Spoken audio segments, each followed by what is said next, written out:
Yeah.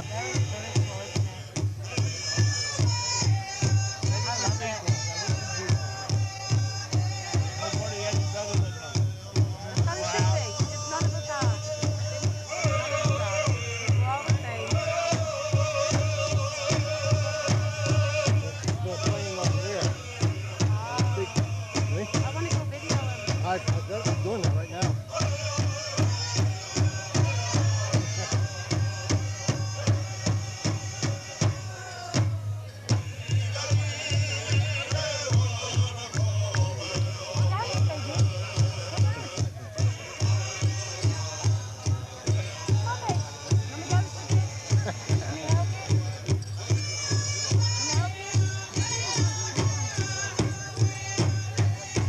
I don't know how you do it, but.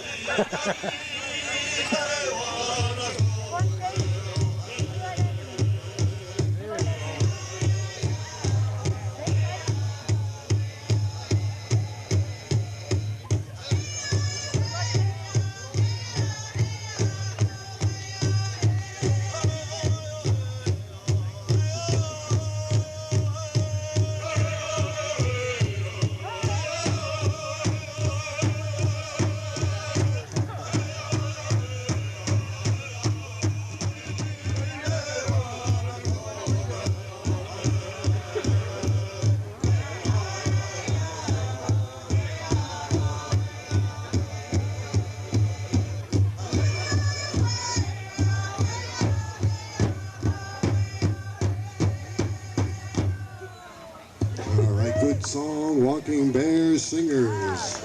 Hold up, ladies. I think I'm going to do a ladies traditional, so don't go anywhere. Ladies traditional. My father was pure Portuguese and my mother was pure French. Yep. Yep. Yeah, my mother was French Canadian. All my parents were.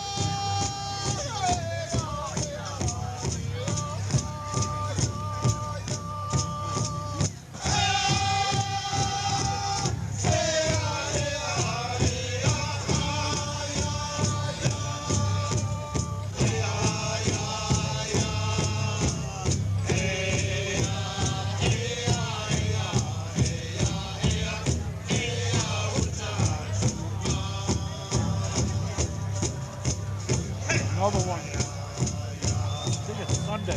Yeah. I think Sunday. Yeah. 30 for this one. Age camp. Expensive. Oh, really? Okay. They those go online. Okay. Find them online. All right. I believe it's September 30th. Okay.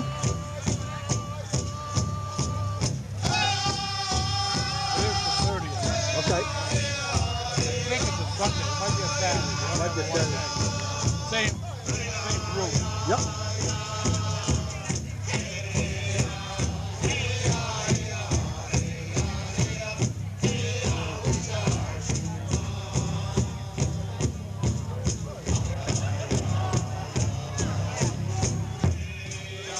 You like it?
ceiling, please. Thank you. I have a lost and found item here, a silver hoop earring. After you dropped it, silver hoop earring.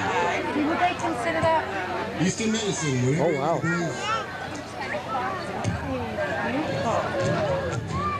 We need assistance. The gentleman that needs assistance. Native American EMS. To you, please.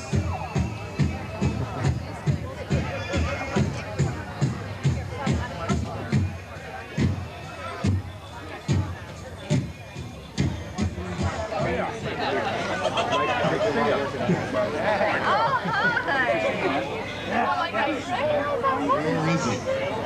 Is he changing? I wasn't closing your eyes.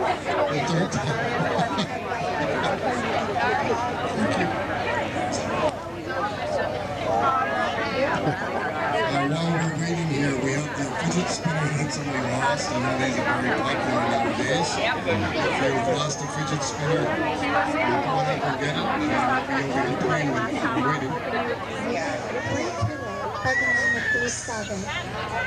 Gustave did not come here to the world the way the rest of us came here. So I'm going to tell you how that happened. In the very old days, Creator made the beautiful creation. There was an awful lot of hard work making all of this. Already, Gustave was very wise. He said, "You are the wonderful one. You sprinkled me. I am only Gustave, the one that shaped himself." Now, Gustave wanted to stand, and he wanted to walk with Creator. But like a lot of children, he was trying to do something he just was not ready to do. He had forgotten to shape legs, but he tried to stand anyway, and he pushed against the earth, trying to rise. He pushed against the earth so hard that great mountains rose up on his right side. But he was still connected to the earth. He tried again, and he pushed so hard against that earth that great mountains rose up on his left side. He still had no legs. He was still connected to the earth. Now, Creator, like a lot of good parents, just sort of stood back and let Gustave learn for himself. This time, Gustave reached up to the very tops of those mountain tops to try and pull himself up. He was still connected to the earth. The only thing that happened was his fingers scraped down the sides of those mountains and formed the many channels where rivers flow to this very day. But then he looked around and he realized he had forgotten legs. So with the leftover dust of creation, he shaped 2 strong legs, and he stood and he walked with Creator. Now where he had sat, there was a great indentation in the earth, and over the years that place has been filled with water. The Abenaki people, they call that place Badon Badon, and it means the waters in between the mountains. Now, Gustave and Creator walked side by side, gazing at all of the beautiful creation. Gustave smiled. He said, "You have done well. You have made so many beautiful things. Maybe I could make something too. Maybe I could make the wind blow." So Creator said, "Go ahead, make the wind blow." Gustave sat down upon the earth and he began to think about the wind. He thought about that wind for a very long, long time. And after a very long, long time, just a gentle breeze began to flutter the leaves in the trees. He was so proud. He jumped up and he thumped on his chest and he said, "I made the wind blow. Can you make the wind blow?" Creator said one word. He said the word that meant wind. And that wind blew so hard that it flattened the grasses of the field. That wind blew so hard, it blew even the tops of the tallest trees right down to the earth. That wind blew so hard that it blew all the hair right off Gustave's head. And he smiled. He said, "Indeed, you can make the wind blow. I am only the one that shaped himself." Now the Abenaki people, when they hear this story, they remember to be grateful for everything Creator has placed here for their use. And if you go there to this very day, you can still see where Gluskave came into being. The mountains on one side are the Green Mountains. The mountains on the other side are the Adirondacks. And Patampadak, that lake in between, is now known as Lake Champlain. Now, if you're ever up that way, and you talk to some of the grandmothers up there in Swanton, Vermont, perhaps a little further north up there in Odanak, Quebec, they will tell you Gluskave is alive and well. He's on the largest island within Lake Champlain, and he's just there chipping arrowheads, waiting for the time when all that was once taken away is given back again. Some of the other grandmothers up that way, they'll tell you that Gluskave is there on Grand Isle, but all he is doing is sleeping through the years until the very same thing happens, until all that was once taken away is given back again. And I like to think it's that second version. Now, 15 years ago, in the month of April, there was a small Abenaki family gathered in a Claremont, New Hampshire hospital. We were all there just waiting for something special to occur. Now, Gluskave woke up that day. He knew something very important, something very strange was going to happen on the face of the earth. He wanted everyone to be awake. So on the backside of Lake Champlain by Plattsburgh, New York, he reached down inside the earth and he began to shake. Gluskave shook the earth so hard that day that it measured 4.5 on the Richter scale. Now, about 11 o'clock, Gluskave must have thought that people were still sleeping in. Everyone should be awake for this special event. So he reached down inside that earth one more time and he shook it hard. Right after that very first aftershock, my very first granddaughter came into the world. Her parents, both Abenaki people, named her within the language, and her name is Anzali Pangia, and roughly translated, it means angel of the earth. So I told her parents on that day that she was a mover and a shaker. At the ripe old age of 15, she's a mover and a shaker still, and a future grandmother for the Abenaki Nation. And that's that very first story.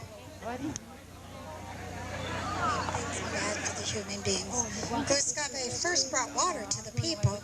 Unfortunately, he also created mosquitoes, and that was one of his great mistakes. But as he wandered the earth, helping human beings, he was getting quite a reputation. All of the people were talking about the great Gluskave. He was so tall and strong looking. Everyone admired him. Now, back in those old days, there was a small little animal by the name of skunk. Now, skunk back then was very different than skunk that you know today. In those very old days, skunk had the most beautiful white fur of all of the animals. He spent hours and hours shopping. He said, "Great one, I would like to travel with you." Gluskave looked down, and Skunk was very small. He said, "If you want to travel with me, what is it that you think you can do to help?" So Skunk thought for a moment. He said, "I will gather all the wood for your fires, and I will cook all of your meals." Well, Gluskave hated hard work, so he agreed.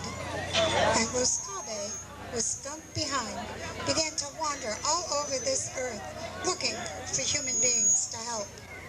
Now, it was not very long before they came to a village where the snow was always falling. The snow in that village was so deep, all the people could do there was huddle within their lodges, shivering with the cold. They could no longer hunt for food. The snow was just as deep with the snowbird. I will see what I can do to help. So Gluskave, with Skunk following behind, set off into the mountains, looking for the snowbird. Now, Gluskave was a very tall warrior. He took great strides through the snow, and Skunk was so much smaller. He was having a hard time keeping up. He was jumping from footstep to footstep, falling in the snow, getting cold and wet. very angry. When they finally reached where the snowbird stood, Muscabe spoke. He said, Magia, my brother, there are people who live in the valley below you. You've had your wings. And then he opened his eyes again. The world was still dark. He said, something must be terribly wrong with the day eagle. I must go and find out. Now, Muscabe climbed up to the top of that mountain on his hands and knees, feeling through the darkness until he felt the day eagle. And he felt those cords that had bound those eagle's wings closed. Try as hard as he could, Muscabe could only loosen one wing.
All right, bringing them back in. Let's go over the Walking Bear singers if they are ready. Hit a tribal song, please.